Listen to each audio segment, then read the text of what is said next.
Hola a todos los chicos de sexto. Lo que vamos a empezar a ver ahora es la unidad número 2 que tiene que ver con mecánica y el título es Mecánica y partículas. La mecánica es el estudio del movimiento y la unidad se llama Mecánica y partículas porque en realidad vamos a considerar esos móviles que vamos a estudiar cómo se mueven, los vamos a considerar partículas, es decir, objetos puntuales sin dimensiones.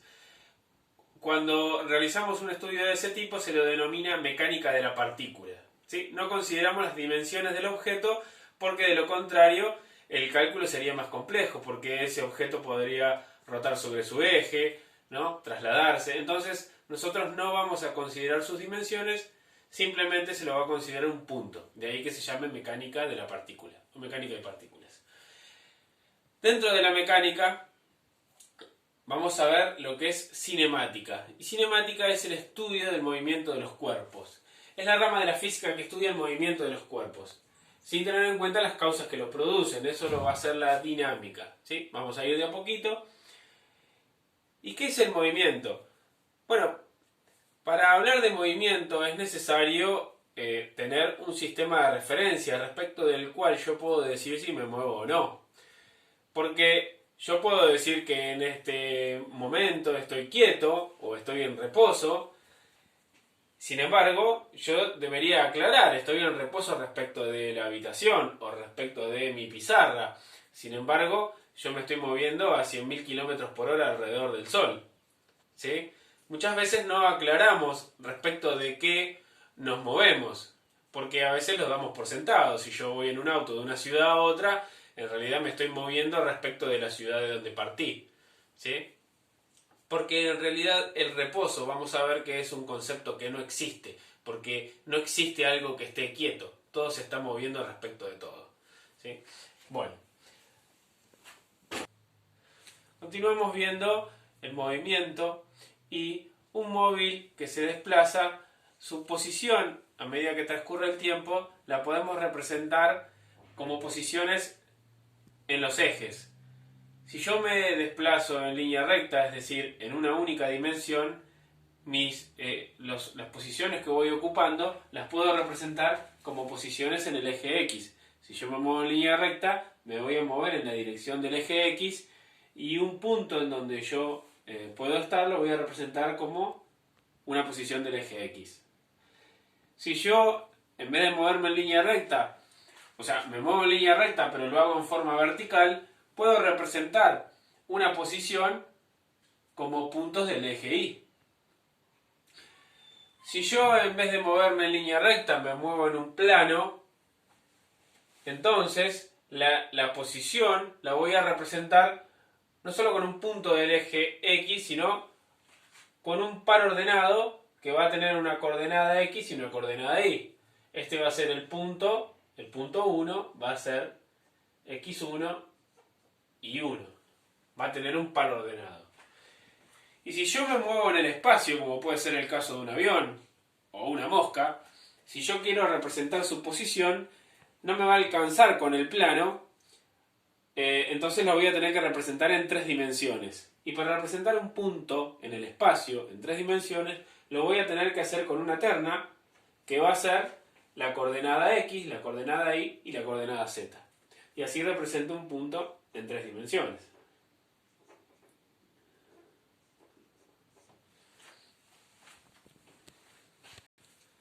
Si yo me estoy moviendo y lo estoy haciendo a lo largo del eje X, por ejemplo, si yo me muevo en línea recta,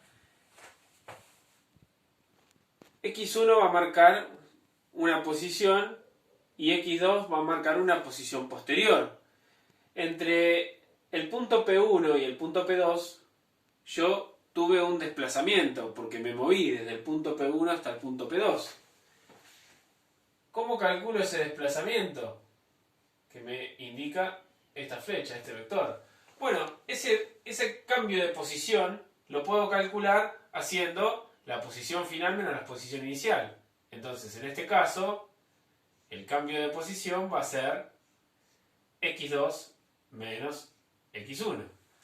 Y eso me va a dar el desplazamiento que tuve o la distancia que me moví. Si eso mismo lo hago en forma vertical, si me muevo en el eje Y, yo voy a ir de la posición 1 a la posición 2. ¿Cómo calculo ese cambio de posición?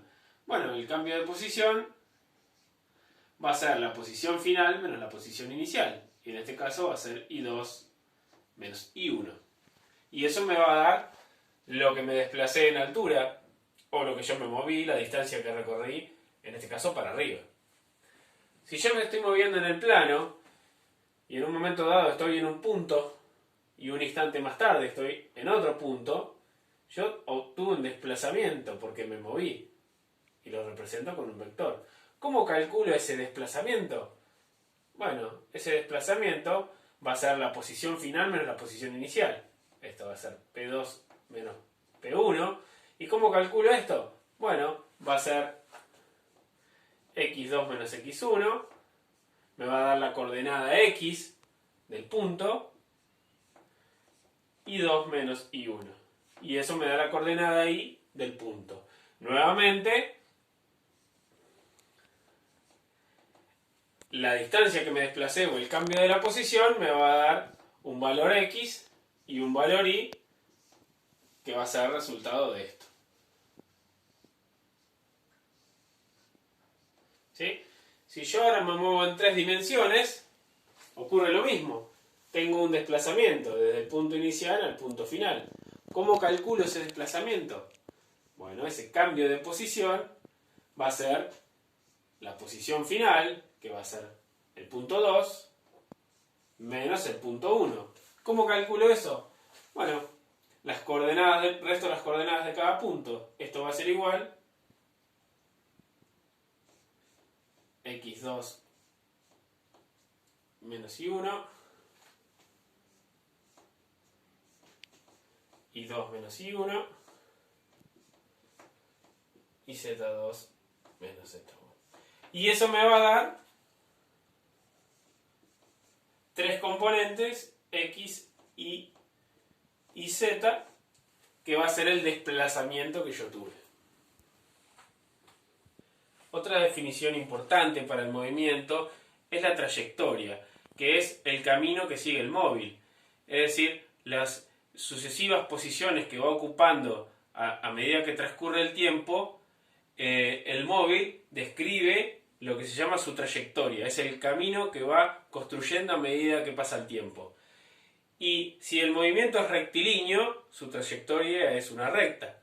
Si la trayectoria es una curva, el movimiento es curvilíneo, y de ahí que la trayectoria define el movimiento, porque toma el nombre de la curva que está describiendo. Por ejemplo, como dije recién, si el movimiento es rectilíneo, si la trayectoria es una recta, el movimiento es rectilíneo. Si la trayectoria es una parábola, el movimiento es parabólico. Si la trayectoria es una elipse, como en el caso de los planetas alrededor del Sol, es un movimiento elíptico. ¿Sí? Si la trayectoria es una circunferencia, será un movimiento circular. Entonces la trayectoria define el movimiento. ¿Sí? Bueno, vamos a comenzar a analizar los movimientos y vamos a empezar por el caso más sencillo, que es el movimiento rectilíneo uniforme. Movimientos porque se mueve, rectilíneo porque se mueve en línea recta y uniforme porque hay algo que va a ser constante. Un movimiento es uniforme cuando recorre distancias iguales en tramos iguales de tiempo. Ahora lo vamos a ver. Y yo acá tengo un ejemplo que es un hombrecito que va caminando en línea recta, y como camina en línea recta yo represento esa trayectoria como posiciones del eje X. ¿Sí?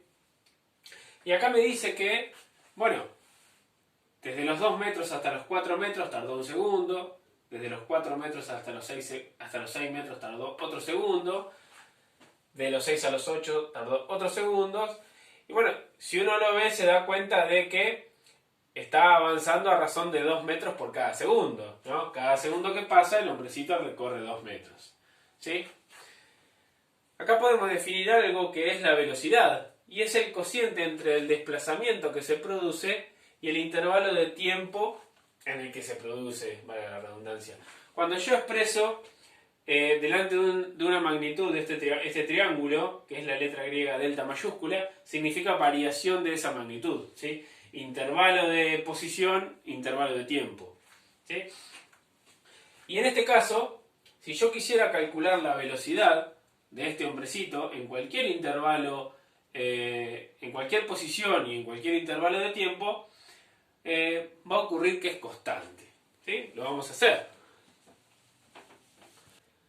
Si nosotros calculamos las velocidades tomando distintas posiciones y distintos intervalos de tiempo, por ejemplo, si yo elijo entre 2 y 4, entre el punto 2 y el punto 4, y quiero calcular la velocidad, bueno, resto la posición final menos la posición inicial, y eso me dio el desplazamiento que tuvo, dividido el tiempo que tardó, que fue 1 segundo, y esto me da 2 metros sobre segundos, que esa fue la velocidad entre 2 y 4. Si calculo la velocidad entre 4 y 10, por ejemplo, por elegir un intervalo, ¿sí? Si quiero calcular cuánto se desplazó, hago posición final menos posición inicial. 10 menos 4 me da 6. Dividido el tiempo que tardó, 1, 2, 3 segundos. Ese es el intervalo de tiempo. Se dividió 3, me da 2 metros sobre segundos. Pruebo con otro intervalo, por ejemplo, entre 6 y 10. Para calcular el desplazamiento hago la posición final menos la posición inicial. Y esto me da 4 metros. Dividido por el intervalo de tiempo, que entre 6 y 10 es 2 segundos. 1, 2. Dividido 2, esto me da 4 sobre 2 y me da 2 metros sobre segundos. ¿Qué me muestra esto? Que independientemente del intervalo que yo tome para calcular la velocidad, siempre me va a dar el mismo valor. Porque en el MRU la velocidad siempre es constante. Es una característica del MRU que la velocidad es constante. Por eso se llama movimiento rectilíneo uniforme, porque la velocidad es uniforme, no cambia. Bueno, y ahora continuamos en el próximo video.